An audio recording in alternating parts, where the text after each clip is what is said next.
इतिहास के पन्नों में दबी एक सच्ची दास्तान, जिसे बाखबर संत रामपाल जी महाराज ने अपने सत्संगों में उजागर किया है। प्रस्तुत दृश्य बाखबर संत रामपाल जी महाराज के सत्संगों पर आधारित सत्य घटनाओं का एआई आर्टिफिशियल इंटेलिजेंस रूपांतरण है। आज आधुनिक एआई तकनीक के माध्यम से हम उसी परम सत्य को आपकी आंखों के सामने ला रहे हैं। हमारा उद्देश्य जन जन तक यथार्थ भक्ति और सच्चा इतिहास पहुंचाना है। देखिए वो हकीकत जो अब तक सिर्फ सुनी गई थी। आइए आज उस अध्याय से पर्दा उठाते हैं जो किताबों में अक्सर छुपा दिया जाता है। यह जिक्र है उस दरवेशे कामिल शेख फरीद का जिसने अपनी हर सांस को रजाए इलाही के नाम कर दिया। 1173 ईस्वी के आसपास मुल्तान जिले के खोतवाल गांव में जन्मे उस बालक ने बचपन में ही पिता का साया खो दिया, मगर उसी नन्हे दिल में सब्र का समंदर और तवक्कुल की लौ जल उठी, जैसे तकदीर उसे किसी बड़ी मंजिल के लिए चुन रही हो। यह उसी फरीद की कहानी है जिसने माँ से खजूर मांगी और अल्लाह से दीदार। उस फकीर की दास्तान जिसने अपने मुर्शिद के लिए अपनी आंख की रोशनी बुझा दी और इबादत में जिस्म का जर्रा जर्रा सजदा कर दिया। आइए अब उस रूहानी सफर का आगाज देखते हैं जहाँ सब्र इबादत बनता है और इबादत दीदार इलाही।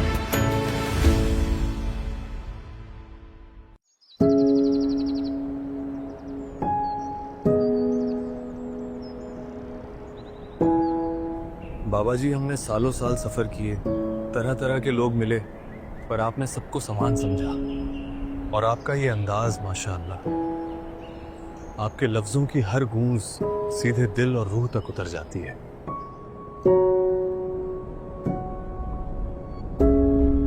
यहाँ ना कोई अमीर है ना कोई गरीब, यहाँ सब मुसाफिर हैं। 4 दिन की दुनिया है, फिर सबको चले जाना है। और ये जानते हुए भी मैं किससे लड़ूं, किससे बैर रखूं। और रही बात बोली हुई वाणी का, तो हे फारूक, उस जिंदे की वाणी का मैं क्या बयान करूं। उसका दिया हुआ ज्ञान जैसे मीठे की खान और उसकी बोली जैसे खान शक्कर की। गंजे शक्कर मेरा जिंदा गंजे शक्कर है।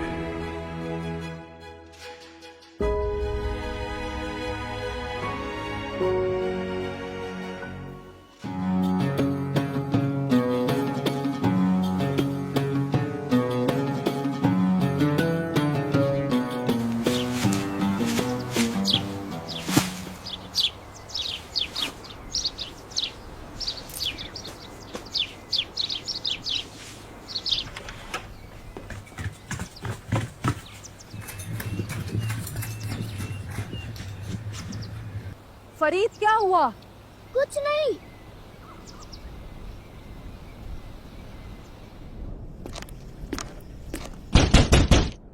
मरियम, ओ मरियम।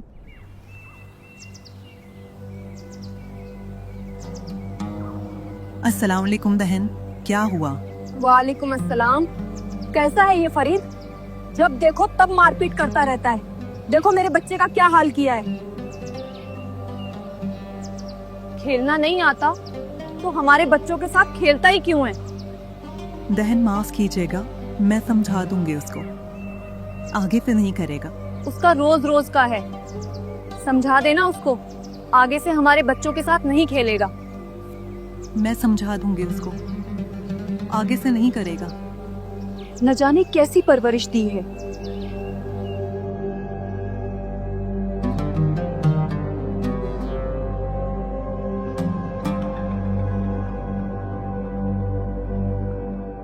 फरीद, कहाँ हो बच्चे?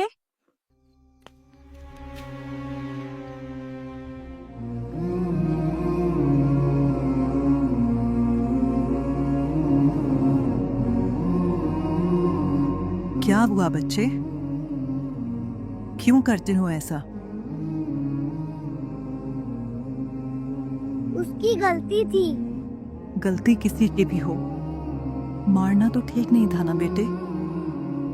गलती उसकी थी अम्मी जान। कैसे समझाऊं इसे।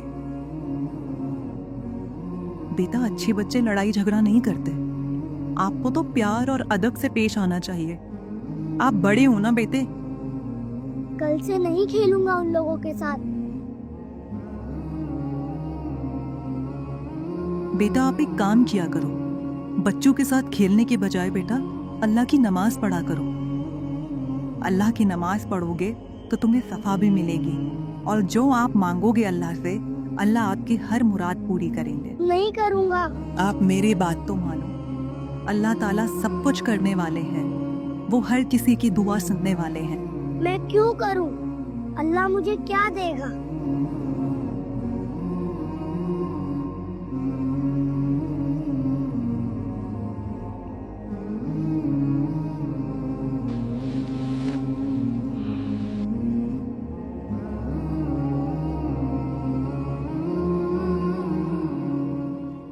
आपको खजूर पसंद है ना? हाँ। बेटा, तो अल्लाह आपको नमाज के बदले खजूर देंगे। सच में? हाँ, बिल्कुल सच में। अल्लाह मुझे खजूर देगा। मुझे पसंद है खजूर।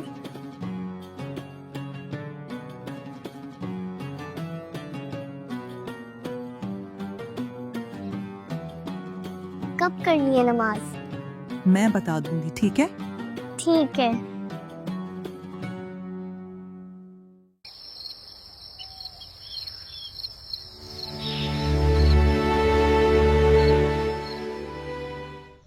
अब बस घर का काम रह गया है।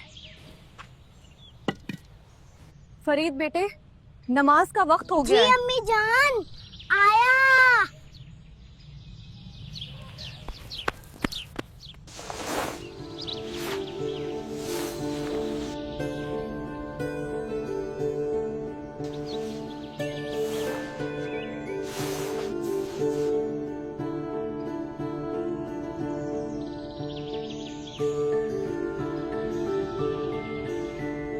बेटा, अदब से घुटनों के बल बैठ जाओ, दोनों हाथ आगे फैलाकर दिल से ये लफ्ज़ बोलो, अल्लाह खजूर दे, अल्लाह खजूर दे।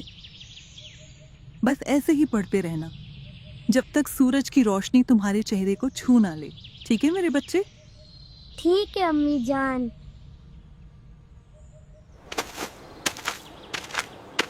अल्लाह खजूर दे, अल्लाह खजूर दे, अल्लाह खजूर दे, अल्लाह खजूर दे,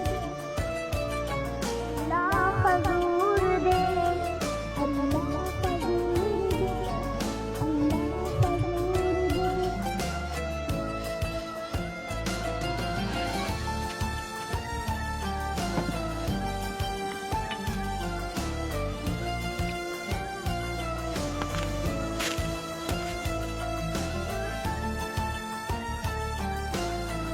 अल्लाह खजूर दे, अल्लाह खजूर दे, अल्लाह खजूर दे।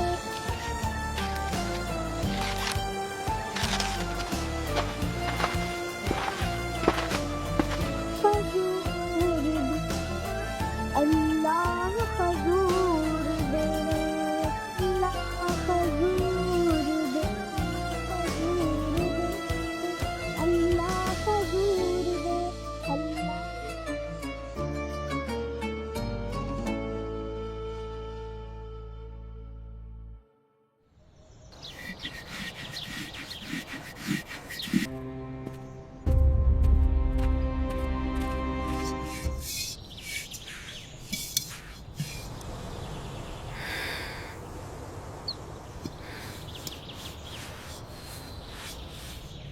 अम्मी जान, आपने मुझसे झूठ कहा। अब मैं कभी नमाज नहीं पढ़ूंगा। क्यों बेटा, क्या हुआ? अल्लाह ने मुझे खजूर नहीं दी। अब से मैं नमाज नहीं करूंगा। बेटा फरीद, अल्लाह अपने काम खुलकर नहीं, पोशीदा तौर पर करता है। चलो, मैं तुम्हें दिखाती हूँ।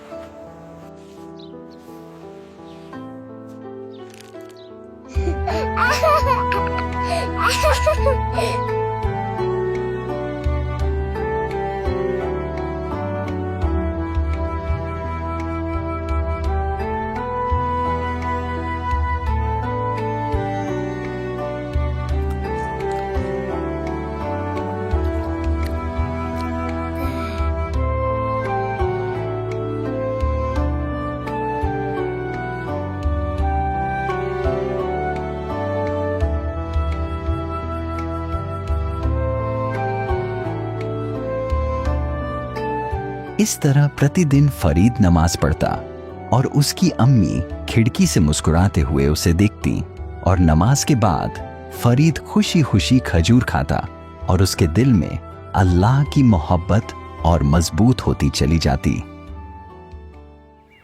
ऐसे ही एक दिन उनकी अम्मी जान घर के कामों में व्यस्त थीं और उस दिन खजूर रखना भूल गई। काम करते करते अचानक उनकी नजर खिड़की पर पड़ी।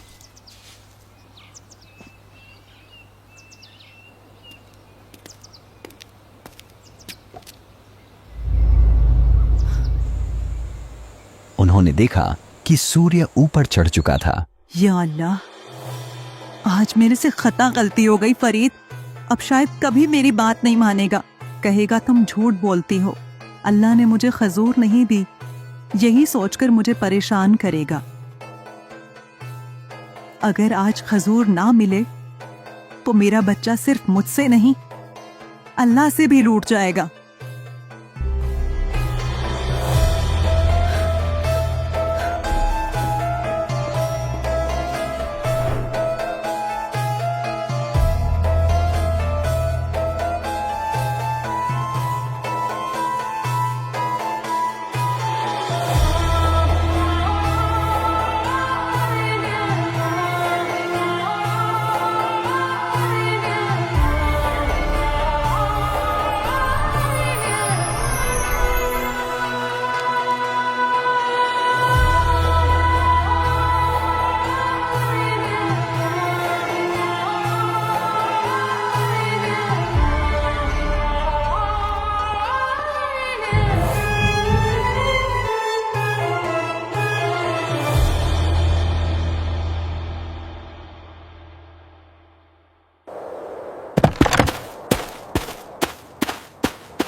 अम्मी जान, क्या हुआ?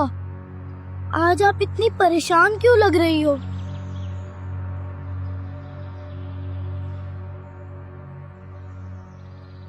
बेटा फरीद, ये खजूर कहाँ से लाए हो?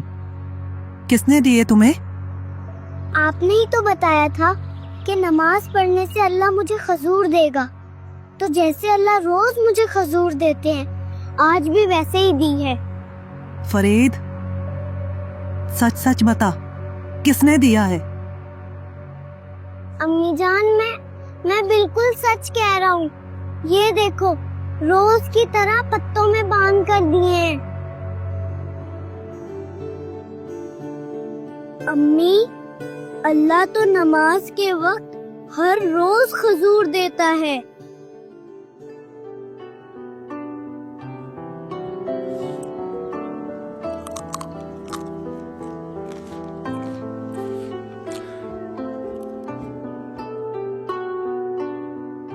या अल्लाह, ये बच्चा कोई मामूली बच्चा नहीं है, जरूर अल्लाह का खास रहम इस पर है।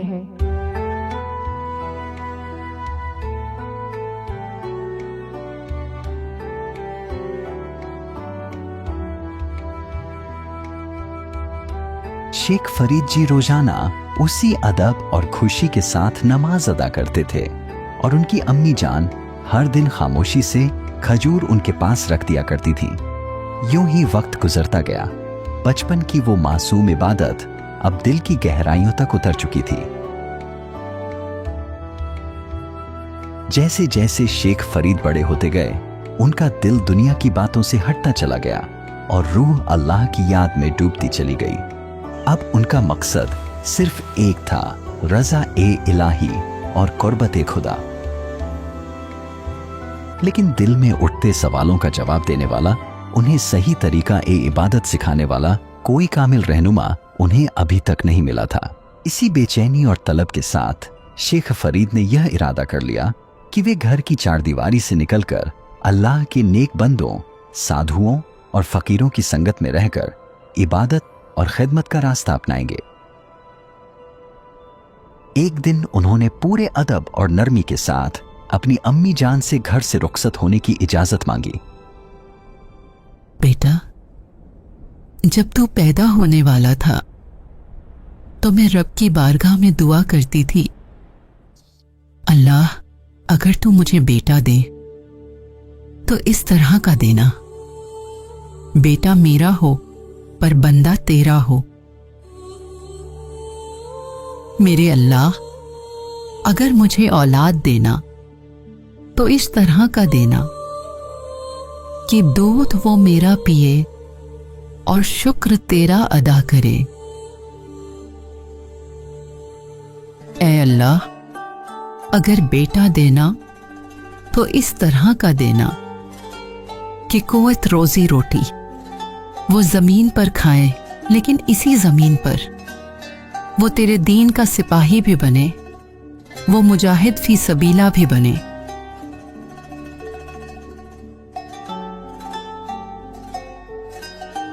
अम्मी जान अपने बेटे की इबादत, उसकी सच्ची नियत और अल्लाह पर उसके यकीन को देखकर खामोश रह गईं। माँ का दिल बेटे के जुदा होने के ख्याल से भर आया था, मगर वे अल्लाह की मर्जी के सामने अपनी मोहब्बत को आड़े नहीं आने देना चाहती थी। आंखों में आंसू थे, दिल भारी था, मगर लबों पर शिकवा नहीं था। सब्र और तवक्कुल के साथ उन्होंने शेख फरीद को अल्लाह के हवाले करते हुए मुस्कुराकर रुखसत कर दिया।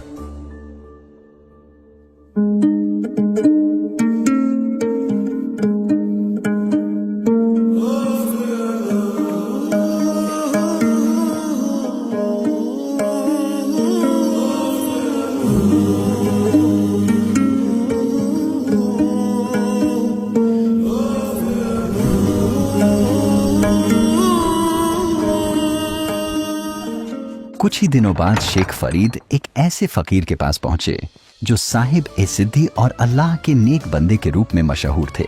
उनकी करामात और सादगी दूर दूर तक जानी जाती थी। फकीर साहब अपने 7 शिष्यों के साथ एक आश्रम में रहते थे।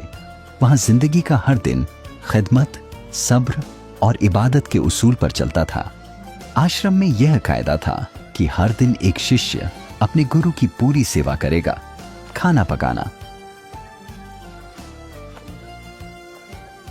कपड़े धोना,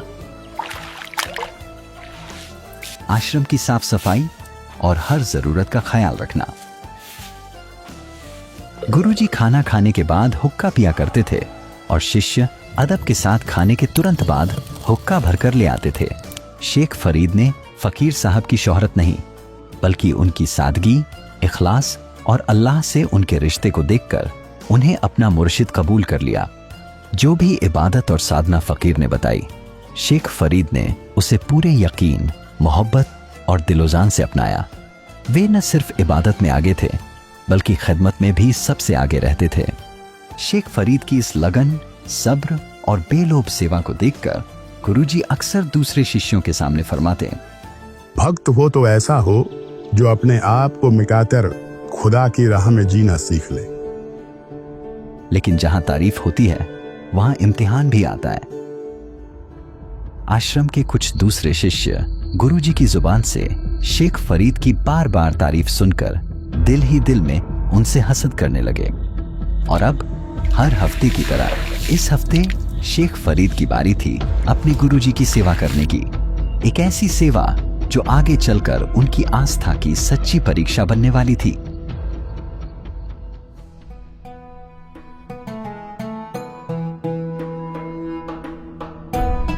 कठिन तप करने से अल्लाह मिलेगा। अगर अल्लाह को पाना चाहते हो तो खुद को योग्य बनना होगा।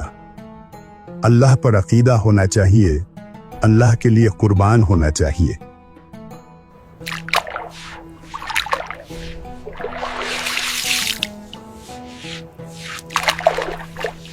और मुर्शिद की खिदमत करनी पड़ेगी, तभी अल्लाह का दीदार होगा।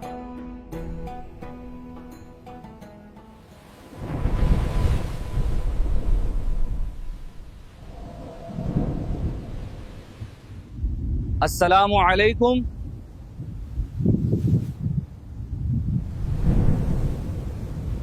फिर आएंगे इंशाअल्लाह।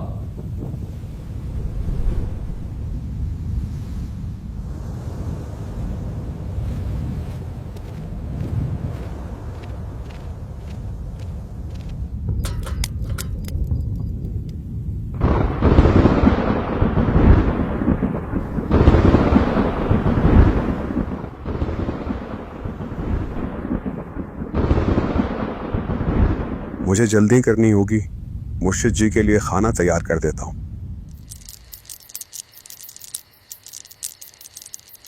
आसमान के हालात बता रहे हैं कि बारिश करीब है। अगर कटी हुई लकड़ियां भीग गईं तो आग जलाना मुश्किल हो जाएगा और फिर मुर्शिद जी की खिदमत में देर हो जाएगी।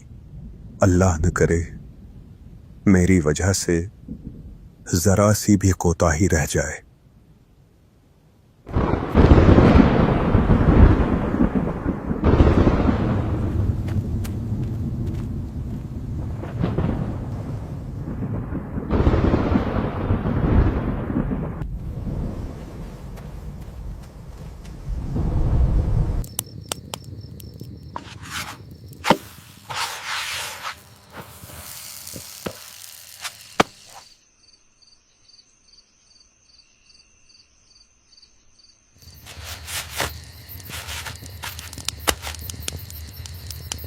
हम भी तो दिन रात खिदमत करते हैं, फिर भी क्यों मुर्शिद जी को केवल फरीद की ही सेवा दिखाई देती है? मुर्शिद जी फरीद की तारीफ इसलिए करते हैं क्योंकि वो खिदमत में कभी खता नहीं करता। नहीं तो क्या हम जानबूझकर गलती करते हैं? कल हुक्का लाने में जरा सी देर क्या हो गई, मुर्शिद जी ने मुझे डंडे से पीटा। क्या हमारी मेहनत उन्हें दिखाई नहीं देती? हम भी तो चाहते हैं कि मुर्शिद जी हमारी खिदमत की भी सराहना करें। हम भी इतना सारा काम करते हैं। जब से फरीद यहाँ आया है तब से मुर्शिद जी केवल उसे ही सबसे श्रेष्ठ मानते हैं। अगर हम मुर्शिद जी को फरीद की कोई त्रुटि दिखा दें तो शायद मुर्शिद जी का उस पर से यकीन उठ जाए। त्रुटि में बताओगे भी क्या? वो कोई गलती भी तो नहीं करता। गलती नहीं करता तो हम करवाएंगे। क्या करोगे? आ जाओ बताता हूं।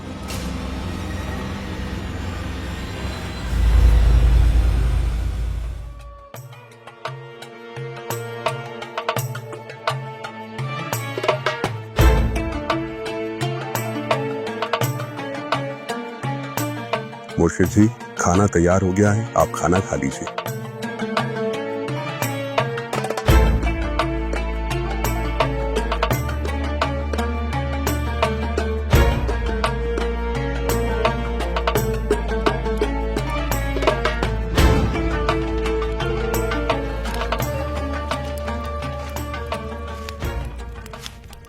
देखो वो चला गया क्या? हाँ चला गया।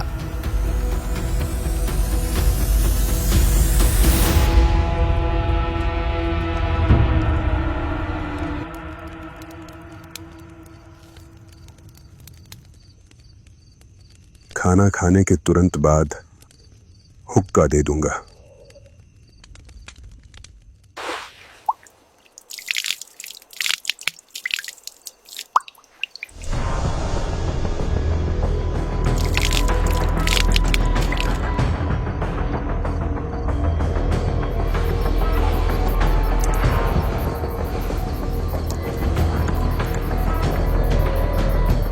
और कुछ चाहिए मुर्शिद जी?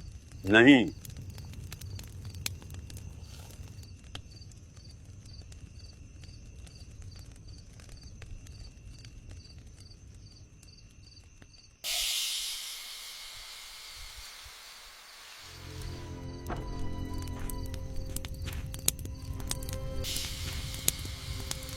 अरे ये क्या हुआ?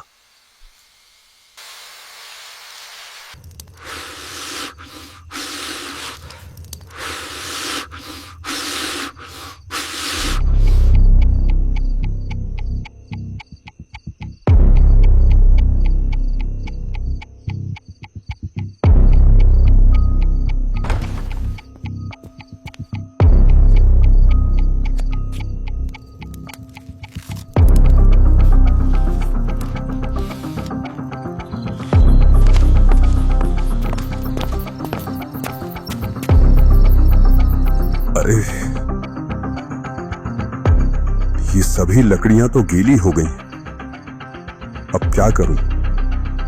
अगर मैं मुर्शिद जी को वक्त पर हुक्का नहीं दे पाया तो वे नाराज हो जाएंगे, मेरी खिदमत बेकार हो जाएगा। बस यही डर है। ऐ अल्लाह, मेरी मदद कर।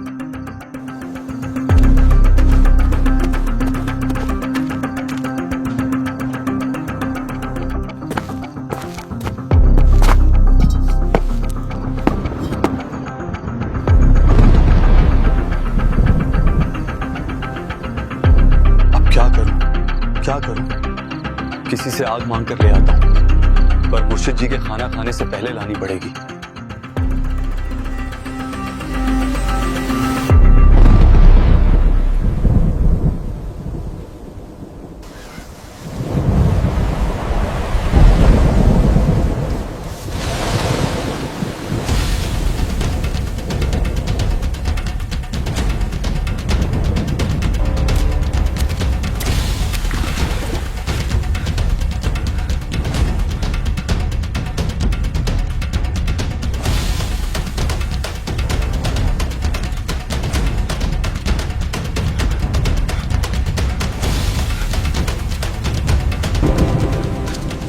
दादी जान, थोड़ी सी आग चाहिए थी।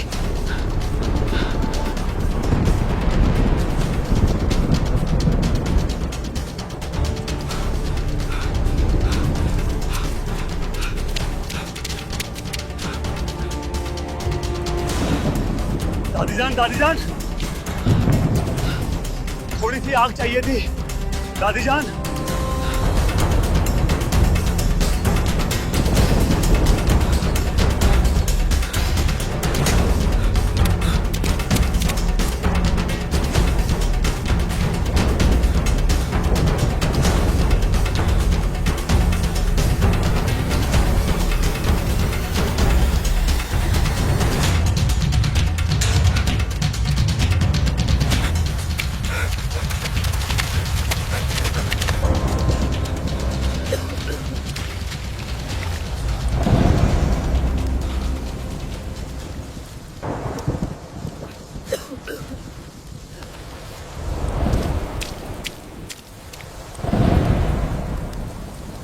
माई, ओ माई, थोड़ी सी आग दे दो।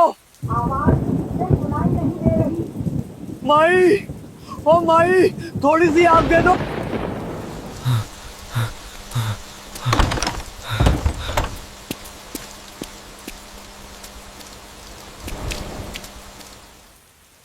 माई, थोड़ी सी आग दे दीजिए। जो आग मैंने जलाई थी वो बुझ गई है।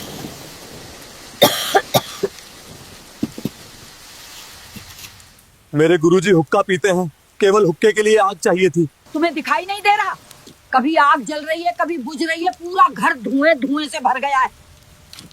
माई बस जरा सी, सिर्फ अरे तुझे समझ नहीं आता? मेरी आंखें आग जलाते जलाते धुएं से फूटने लगी हैं। एक तो बारिश हो रही है, सारी लकड़ियां भीग गई हैं। मुझे ही पता है कितनी मुश्किल से आग जली है। माई बस थोड़े से अंगारे चाहिए, ज्यादा नहीं। अगर आग चाहिए तो आंखें फुड़वानी पड़ेंगी, जैसे मैंने फुड़वाई हैं। तुझे आग चाहिए तो तू भी फुड़वा।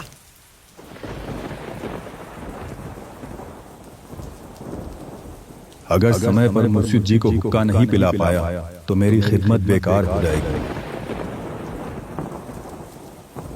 अगर मेरे मुर्शिद जी रूठ गए तो मेरी ये इबादत किस काम की? मेरा सब कुछ तो मेरे मुर्शिद जी को समर्पित है। नहीं, मैं सेवा में चूकना नहीं चाहता।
तो थोड़ी सी आग दे दो भाई।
फरीद, हुक्का ले आओ।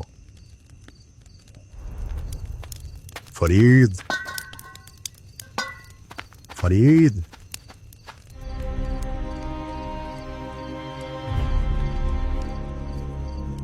अरे कहां मर गया? आ गया गुरुजी।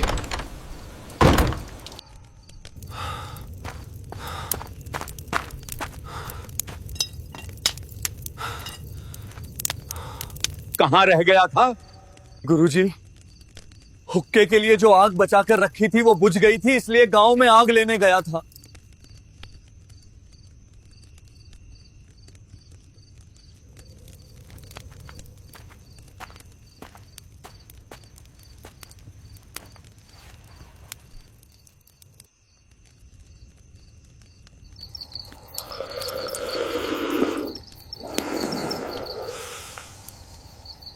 मेरी आंख को क्या हुआ? कुछ नहीं हुआ जी। आपके रहते हुए आपके बंदे को कुछ हो सकता है क्या कभी? तो ये कपड़ा आंखों पर कैसे बांध रखा है? मुर्शिद जी कुछ नहीं, आग के धुएं से आंख जल रही थी इसलिए बांध रखा है। लकड़ी से थोड़ी सी चोट लग गई थी।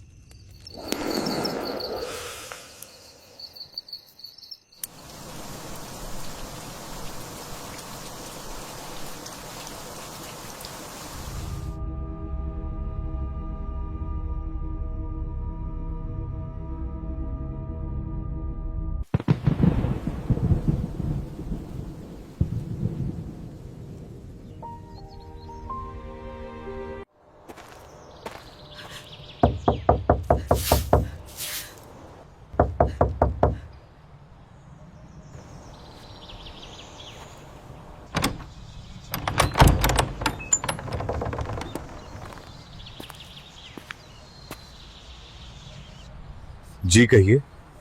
मुझे मुर्शिद जी से मिलना है, कुछ जरूरी बात बतानी है। ठीक है, आइए।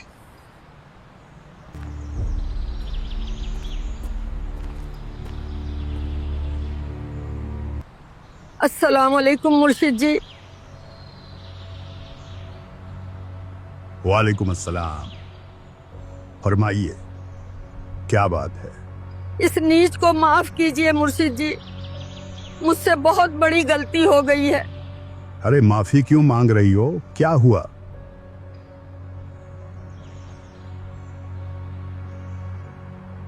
ये देखिए, आपका एक सेवादार कल आग लेने आया था।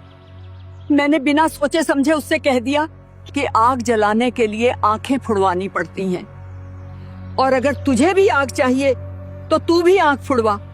उसने अपनी आंख निकाल कर रख दी। मैंने कभी नहीं सोचा था कि वो ऐसा कर देगा। मैं आग जलाते जलाते बहुत परेशान हो गई थी। इसलिए गुस्से में मैंने ऐसा कह दिया। ये देखिए।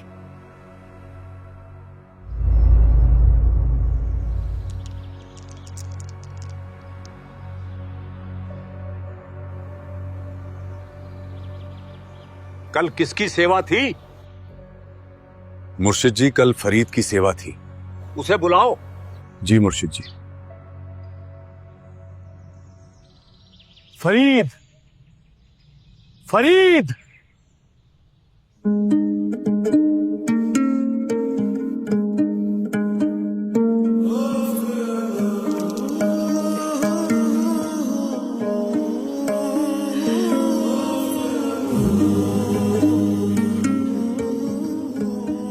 जी मुर्शिद जी।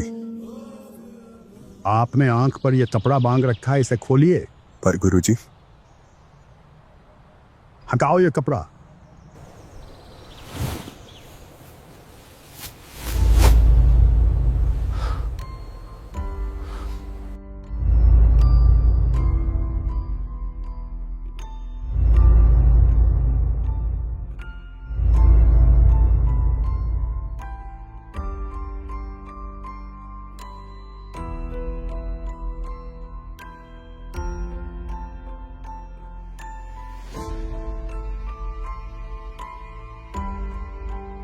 ये जितने भी खाका के जो लोग हैं वे आबिद है या नहीं, और मेरा फरीद आशिक है, आशिक।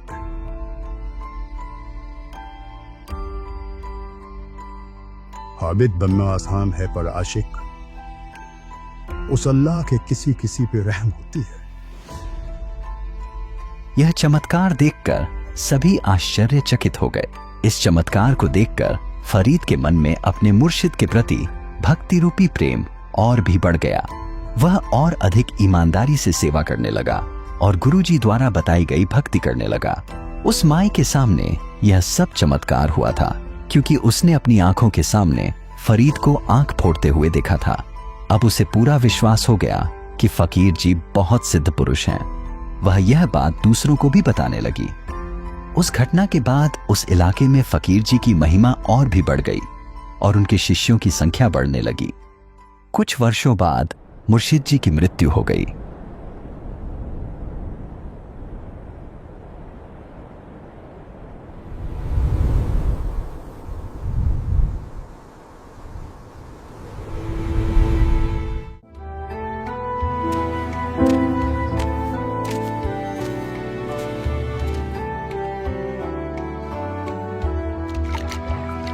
फरीद जी तब भी सेवा में लगे हुए थे। अन्य सेवादार जो फरीद जी के साथ रहते थे उनसे और अधिक ईर्ष्या करने लगे क्योंकि मुर्शिद जी की मृत्यु के बाद लोग फरीद जी की ईमानदारी और सेवा के प्रति सच्ची नियत देखकर उनकी प्रशंसा करने लगे थे। उन्हें डर था कि कहीं फरीद को गुरुपद न मिल जाए। इसी सोच से वे ईर्ष्या करने लगे। फरीद जी गुरुजी द्वारा बताई गई भक्ति को साथ लेकर उस स्थान को त्याग देते हैं। उन्हें अल्लाह के दर्शन की प्रबल इच्छा होती है।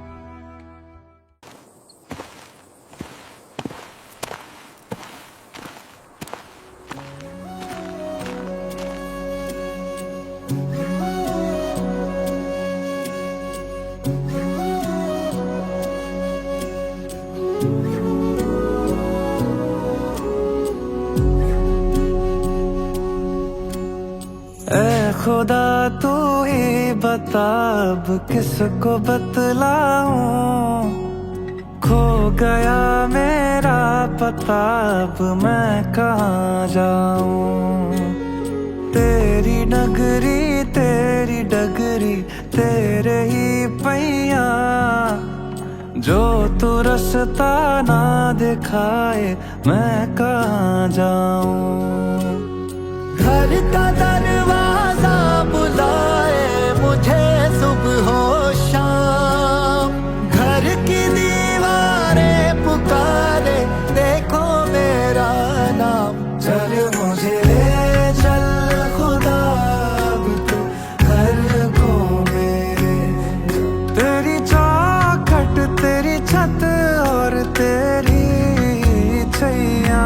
चल मुझे ले खुदा अब तू घर को मेरे, बस मुझे ले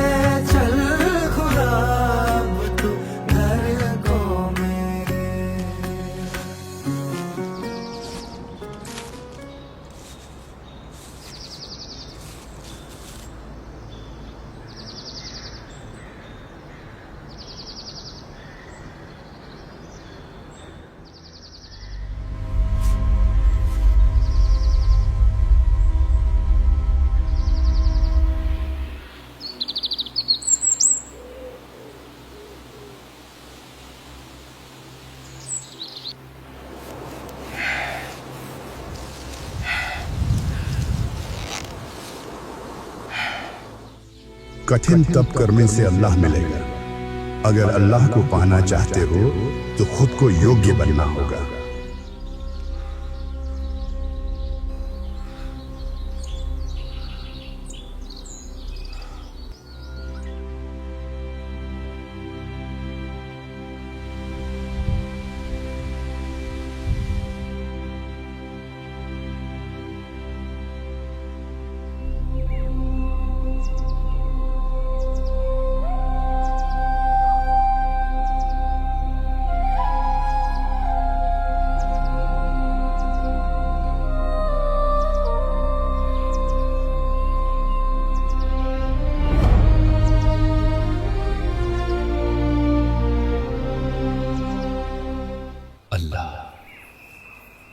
मुझे अपना दीदार दे अल्लाह, मुझे अपना दीदार दे, मुझे अपना दीदार दे अल्लाह, मुझे अपना दीदार दे। फरीद जी रोज आधे से ज्यादा समय कुएं में रहते थे। मात्र कुछ समय के लिए ही कुएं से बाहर निकलते थे, खाने के लिए और थोड़ा आराम करने के लिए।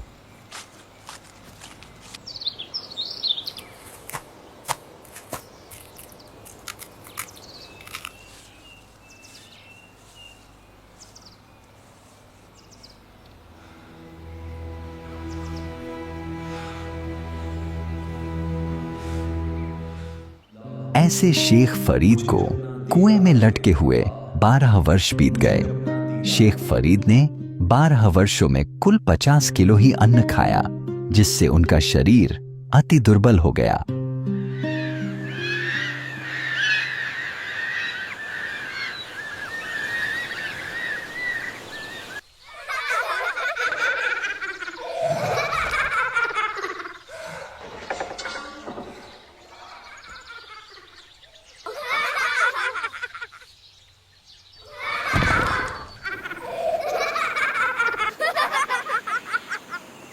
बच्चों, मुझे परेशान मत करो, हट जाओ तुम लोग।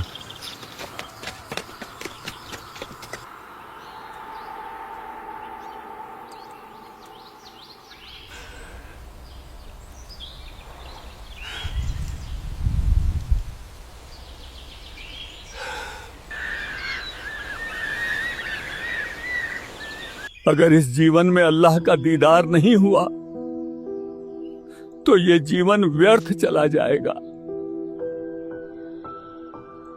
आखिर अल्लाह मुझसे कब मिलेंगे? मैं तुम्हें कैसे पाऊं? कहां जाऊं? इतना जीवन बीत गया, दिन पर दिन, रात पर रात गुजरती चली गई। न स्वप्न में मिले, न जागृत अवस्था में। हाय, कहां जाऊं, किससे कहूं?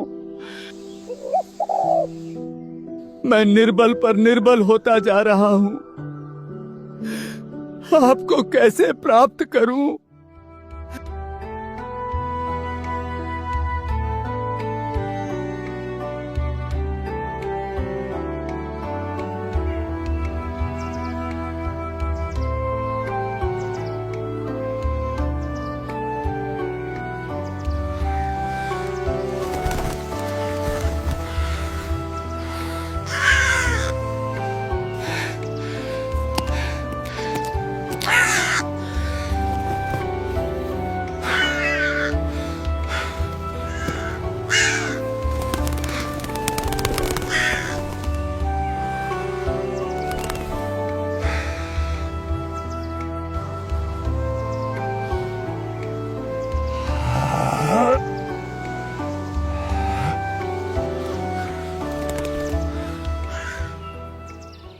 हे कौओ, मेरे शरीर में जहां भी मांस बचा हो खा लो।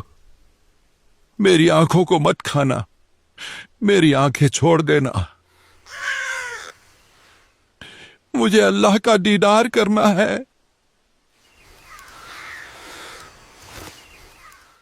कुएं में शेख फरीद ने किसी मीठी बोली बासा। कुएं में शेख फरीद ने किसी मीठी बोली भाषा। तुम चुन चुन कागा खाली और मेरे हाडों पर का मासा। तुम चुन चुन कागा खाली और मेरे हाडों पर का मासा। मेरे दो नैना मत छेड़ नर मोहे राम मिलन की आशा। मेरे दो नैना मत छेड़ियो मोहे राम मिलन की आशा। जिन करी तपस्या गोर थी वो हुए आसरे हर के। वो हुए आसरे हर के। वो हर के लागी का मार गए और है लग चोट काल जा करके। लग चोट काल जा करके। लग चोट काल जा करके की का मार गए और है लग चोट काल जा करके। लग चोट काल जा करके। लग चोट काल जा करके। इस तरह शेख फरीद जी सोचते हैं, अल्लाह का दीदार हुआ नहीं। अगर बाहर रहूंगा तो कौवे आंखें खा जाएंगे और मेरी आंखें भी फोड़ देंगे। अल्लाह तो मिला नहीं। यह सोच के शेख फरीद जी फिर से कुएं में उल्टा लटक जाते हैं। अल्लाह, आपके बंदे का शरीर अब निर्बल हो गया है। अब अंत निकट है। अब तो अपना दीदार बख्श दीजिए और इम्तिहान न लीजिए कि अल्लाह। मुझको दीदार कैसे होगा, तुम न सुनोगे तो कौन सुनेगा। खाक है शरीर भरे हैं आंसू, कभी तो होगा दीदार ये सोचूं। आओ अब तो मैंने रे मौला, आओ अब तो मैंने मौला। सांसें फरीद की उखड़ रही है। खाक है शरीर भरे हैं आंसू, कदमों में तेरे जिंदगी ये कुर्बान। तेरे दीदार के लिए हूँ मैं परेशान। तेरे दीदार के लिए हूँ मैं परेशान। नजर करम की किधर गई है, सुना है तेरी राह में ए मेरे मौला। किस्मत सबकी बदल रही है ए मेरे मौला। सांसें फरीद की उखड़ रही है।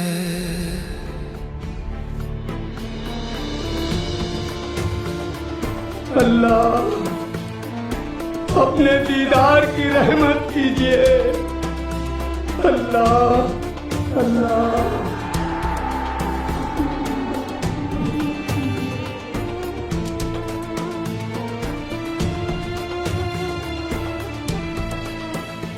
वो नर पाड़ा जीत गए जिन सिर धड़की बाजी लाई। वो नर पाड़ा जीत गए जिन सिर धड़की बाजी लाई।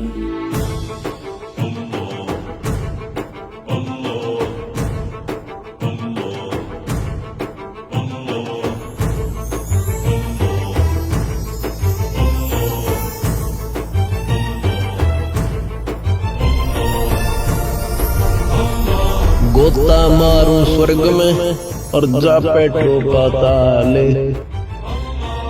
कह कबीर ढूंढता फिरूं अपने हीरे माणिक लाल।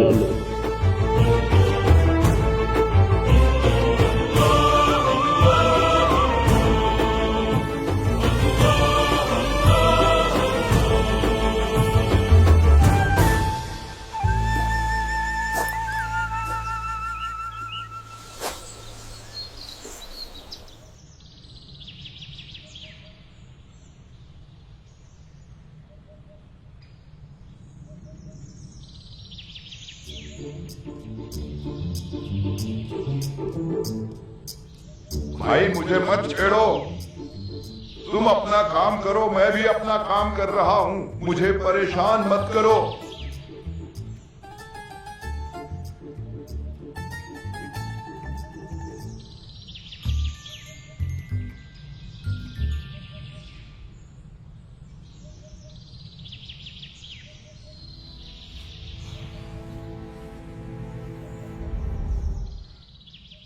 आज ये अच्छा उस्ताद आया, इसने तो मुझे बाहर ही निकाल दिया।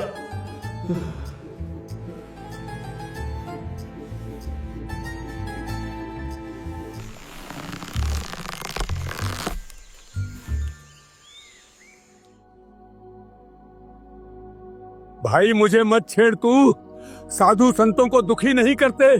आप अपना काम करो, मैं अपना काम कर रहा हूं, मुझे छोड़ दो वापस। आप यहाँ क्या कर रहे हो फकीर जी? मैं परमात्मा की दीदार के लिए साधना कर रहा हूं। मैं हूं वो अल्लाह जिसके लिए आप घोर साधना कर रहे हो। भाई क्यों मजाक कर रहे हो मेरे साथ? मुझे मेरे हाल पे छोड़ दो, मजाक मत करो, आपको पाप लगेगा। फिर अल्लाह कैसा होता है? अल्लाह तो बेचू है, वो ऐसे इंसान की तरह नहीं होता। भले आदमी, जब अल्लाह बेचू है तो दीदार किसका करोगे? फिर क्यों ऐसी घोर साधना करके अपना जीवन व्यर्थ कर रहे हो? बात तो सही है, जब मैं अल्लाह को निराकार कह रहा हूं तो दीदार कैसे हो सकता है? आ जाओ, बाहर आ जाओ।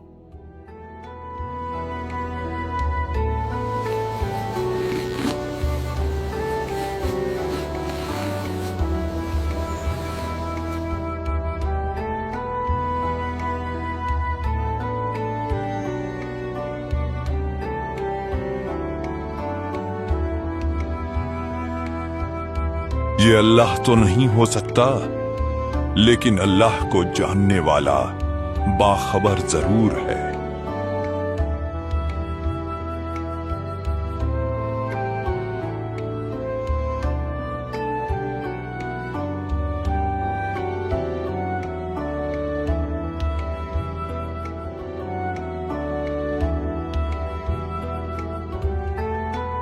लो, पहले कुछ खा लो।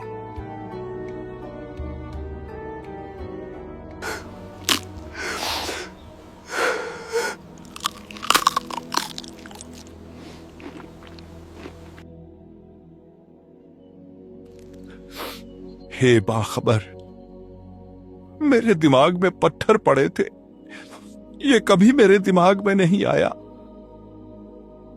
आप बिल्कुल सही कह रहे थे, जब अल्लाह निराकार है तो दीदार कैसे हो सकता है? फरीद, आप अभी भी नहीं समझे। अल्लाह निराकार बेचू नहीं है, वो साकार है, वो सशरीर है, साथ में आसमान पर रहता है। मैं हूं वो अल्लाह।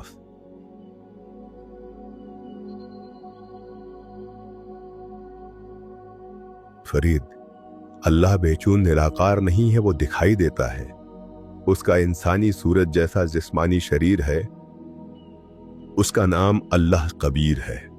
पाक बाइबल में अल्लाह ताला कह रहा है, हमने सारी कायनात को 6 दिन में बनाया और इंसानों को अपनी शक्ल सूरत में बनाया और फिर 7वें आसमान पर जा बैठा। यानी अल्लाह मनुष्य जैसा दिखाई देने वाला है। सूरत फुरकानी 25 आयत 59। बेटा फरीद, पाक कुरान में लिखा है कि जिस खुदा ने पूरी कायनात को 6 दिन में बनाया, उस अल्लाह अकबर कबीर की जानकारी किसी बाखबर यानी इल्म वाले से पूछो। बेटा फरीद, सभी देवताओं व फरिश्तों का एहतराम यानी सम्मान करो, लेकिन इबादत किसी भी फरिश्ते या देवता की नहीं करनी है, केवल उस खुदा की इबादत करनी है जिसने ये सारी कायनात को बनाया, यानी अल्लाह कबीर की।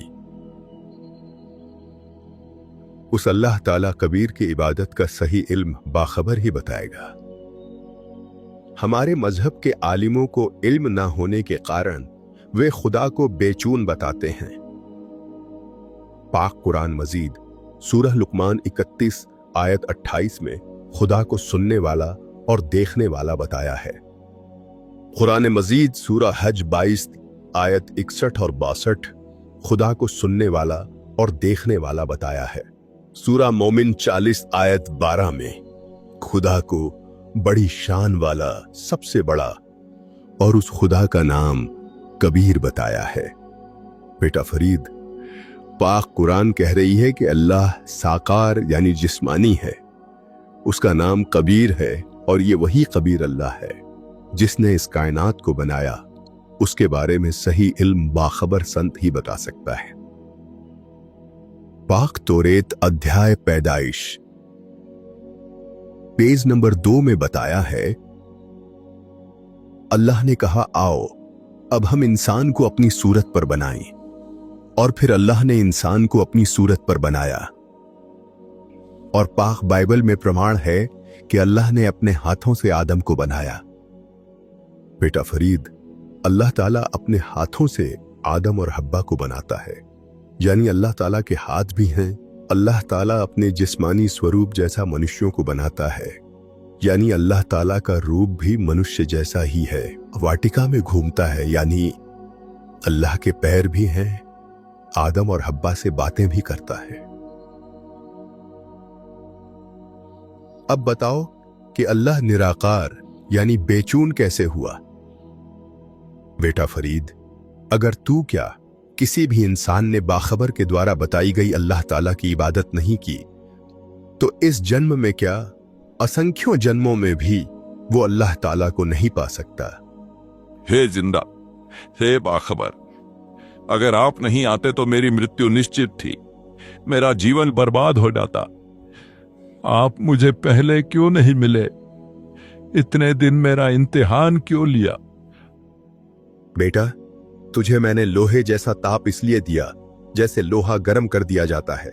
लोहार लोहे का दुश्मन नहीं होता, या सुनार सोने को इसलिए गर्म करता है कि जो चाहूं आभूषण बनाऊं। अगर ये इल्म मैं तुझे पहले देता तो तू मेरी एक भी नहीं सुनता, क्योंकि तुझे तेरे मुर्शिद के ज्ञान का रंग चढ़ा हुआ था। अगर पहले तुझे ये इल्म बताता तो तेरे मन में पहले गुरु का ज्ञान रह जाता कि कठिन तप करने से अल्लाह ताला का दीदार हो जाता है और फिर मेरे से तेरे को कोई लाभ नहीं मिलता। अल्लाह ताला कबीर कहते हैं कि अति आधीन दीन हो प्राणी, ताते कहिए ये अकत कहानी। हे जिंदा, आप सब कुछ जानने वाले हो मेरे मौला, आपका इल्म शक्कर की तरह मीठा लग रहा है। तू चिंता न कर, मैं तेरे साथ रहूंगा। तुझे ऐसा कलमा दूंगा, उस मंत्र का जाप मर्यादा में रहकर करने से थोड़े ही समय में तेरी भक्ति बहुत बढ़ जाएगी। बेटा फरीद, बता और क्या चाहिए तेरे को? तुम साथ हो जो मेरे, किस चीज की कमी है, किसी और चीज की अब दरकार ही नहीं है। तेरे नाम का दीवाना तेरे सामने खड़ा है, आँखों से बहते आंसू कैसे तुझे रिझाऊं, कैसे निहारूं तुझको तुझको कैसे व्यथा सुनाऊं, कुछ पल ही देखने से आराम हो रहा है। इस तरह अल्लाहू अकबर कबीर परमात्मा जी ने शेख फरीद जी को सत्संग सुनाया और गूढ़ आध्यात्मिक ज्ञान समझाया, सतलोक की पूरी जानकारी दी और सच्ची भक्ति के बारे में गहराई से बताया। फिर परमात्मा कबीर साहिब जी ने बाबा शेख फरीद जी को मंत्र उपदेश दिया। जिंदा रूप में आए हुए कबीर खुदा शेख फरीद जी को सारा इल्म समझाने के बाद वहां से विदा लेते हैं।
महात्मा जी, पानी पी लीजिए।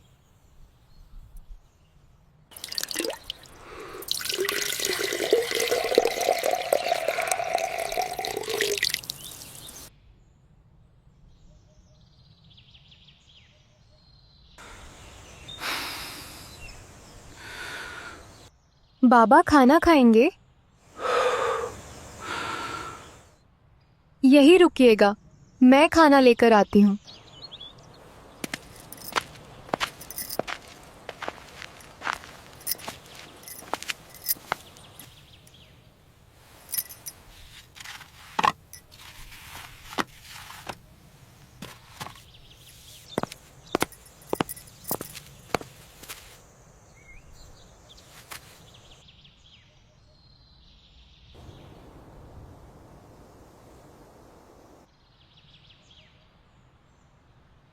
लाइए महात्मा जी, थाली में पकड़ लेती हूँ।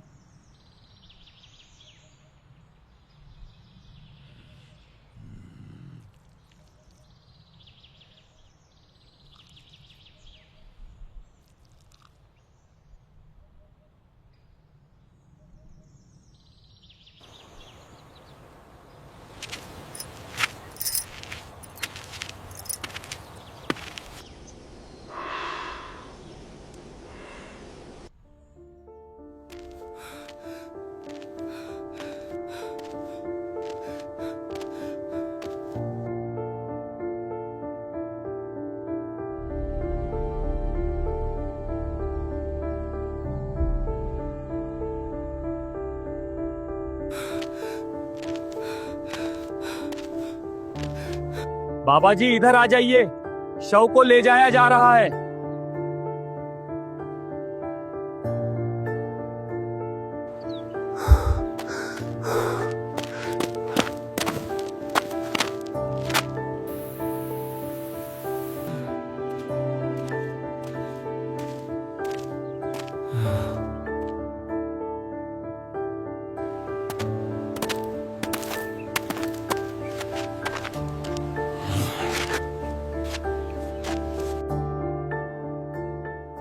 बदन मेरी मिट्टी का, सांसें मेरी उधार हैं। घमंड करूं तो किस बात का, यहां तो सब किराएदार हैं। जब आदमी मर जाता है तो उसका बिस्तर, कपड़े सब शमशान में फेंक आते, पर उसका कमाया धन नहीं फेंकते, क्योंकि संसार माया का है, आपका नहीं। बिल्कुल सच बात है बाबा जी। चल चल गईयां पंखियां, जिन्हीं वसाए तल, फरीदा सरू भरिया, भी चलसी थके कवल इकल। ये संसार एक तालाब की तरह है और हम सब मुसाफिर पंछी। आज जो साथ हैं, कल अपनी बारी पर उड़ जाएंगे। कोई पहले छोड़ के चला जाएगा, कोई बाद में। अंत फिर एक समय ऐसा आएगा कि ये संसार रूपी तालाब भी सूख जाएगा, यानी ये शरीर, ये जीवन, ये संसार सब समाप्त हो जाएगा। फरीदा किथे तेड़े मापिया, जिन्हीं तू जन होए, ते पास हूं ओई लद गए। तू अजय न पतियो। हे फरीद, एक बात अपने दिल से पूछ, तेरे माता पिता कहां है जिन्होंने तुझे जन्म दिया, तुझे पाला बड़ा किया? वे आज तेरे साथ क्यों नहीं हैं? वे बहुत पहले इस दुनिया को छोड़ चुके हैं। अगर ये सच्चाई देखकर भी तेरे दिल में ये बात नहीं बैठी कि मुझे भी एक दिन यहां से जाना है, तो फिर तू किस भ्रम में जी रहा है? जब जाना तय है तो जाते जाते रब की बंदगी करके जाना ही समझदारी है। आज भी हम कहते हैं कल से ठीक हो जाऊंगा, बुढ़ापे में भक्ति कर लूंगा। कल का कोई भरोसा नहीं, इसलिए आज ही होश में आओ। सच बात है, बिल्कुल सच बात है बाबा जी। बाबा जी, आप आगे कहां जा रहे हो? भाई मेरा यार, मेरा रब जहां मुझे ले जा रहा है वहां जा रहा हूं। मुझे भी नहीं पता मैं कहां जा रहा हूं। वो जिंदा मेरा है और मैं उसका। मैं बस उसकी रजा में राजी हूं। बाबा जी, आप कुछ दिन यहीं रह लो। आपके वचन सुनने में बहुत सुकून मिल रहा है। फरीद जी लोगों की प्रार्थना करने से आग्रह करने पर वहां रुकते हैं। जितने दिन वो वहां रहे, लोग सत्संग सुनते और सेवा भाव से फरीद जी के कमजोर शरीर को देखते हुए उन्हें नहलाते, साफ सुथरे कपड़े पहनाते और भोजन बनाते खिलाते। फिर सभी एक जगह इकट्ठा बैठकर सत्संग सुनते। उनके द्वारा बताया ज्ञान, जो ज्ञान उन्हें जिंदा रूप में आए अल्लाह कबीर जी से मिला था, वही ज्ञान फरीद जी लोगों तक पहुंचाते थे और इस ज्ञान को सुनकर धीरे धीरे उनकी संगत बढ़ने लगी। हमने जिंदा को तो नहीं देखा, पर बाबा फरीद की बातों में भी जैसे वो जिंदा के बारे में बताते हैं, वैसे ही मिठास है इनकी।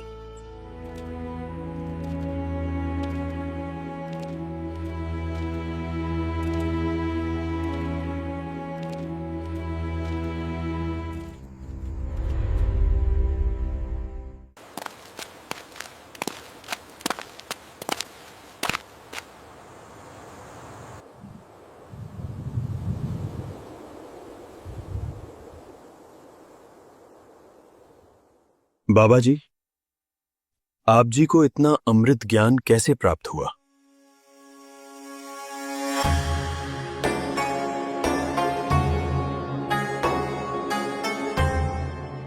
मुझे ये इल्म मेरे बाखबर जिंदा ने दिया है, जिसका ज्ञान शक्कर जैसी मीठी खान है। मैं कुर्बान हूं उनकी मीठी आवाज से और उनका इल्म जैसे गंज यानी खान हो। मेरा जिंदा गंज शक्कर है, मैं तो कुछ नहीं हूं। मैं बस उसकी बोली हुई बातों को बता रहा हूं।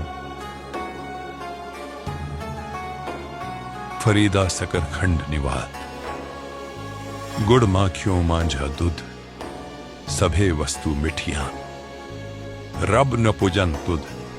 हे फरीद, शक्कर खंड मिश्री, गुड़ शहद और माझा दूध,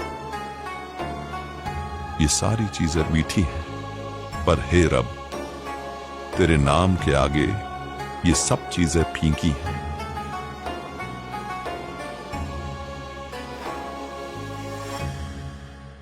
बाबा जी जैसा इल्म बताते हैं वैसा इल्म हमने कभी किसी से नहीं सुना। ऐसे सटीक सटीक वाणियां और प्रमाण। बिल्कुल सही कह रहे हो इरशाद। बाबा जी द्वारा बताया गया इल्म बहुत मूल्यवान है। हमें इस इल्म को और लोगों तक फैलाना चाहिए। क्यों ना हम इन्हें लिख लें ताकि भविष्य में समाज में मार्गदर्शन में काम आए। लोगों तक सच्चा इल्म पहुंचेगा। साथ ही हम बाबा जी को ये इल्म कैसे प्राप्त हुआ, क्या क्या साधनाएं की, बाबा जी ये भी लिखते हैं ताकि पढ़ने व सुनने वाले को प्रेरणा मिले। गंजे शकर मेरा जिंदा गंजे शकर है। कुछ समय के बाद 1265 ईस्वी में आखिरकार वो घड़ी आ ही गई जब पाकपट्टन वर्तमान पाकिस्तान में उन्होंने 92 वर्ष की आयु में आखिरी सांस ली। उनका जिस्मानी सफर वहीं थम गया, पर खुदा की सच्ची इबादत करने वालों के लिए आने वाले समय के लिए खुदा पर अटूट विश्वास, कुर्बानी व सच्चे खुदा की सच्ची इबादत की एक प्रेरणादायक कहानी छोड़ जाते हैं। आज भी पाकपट्टन पाकिस्तान में उनकी आलीशान दरगाह और वहां मौजूद बहिश्ती दरवाजा उनकी दास्तान की गवाही देते हैं।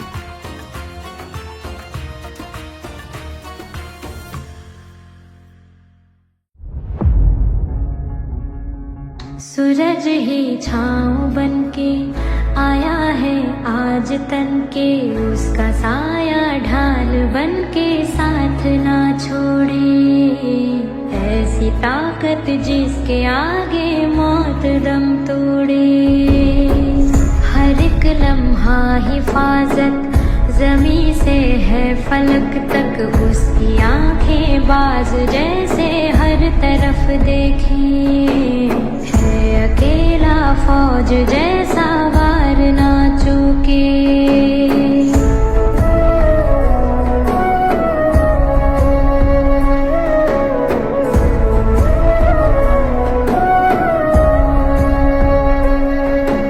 ये अनमोल ज्ञान जगत गुरु तत्वदर्शी संत रामपाल जी महाराज जी के सत्संगों का अंश मात्र है।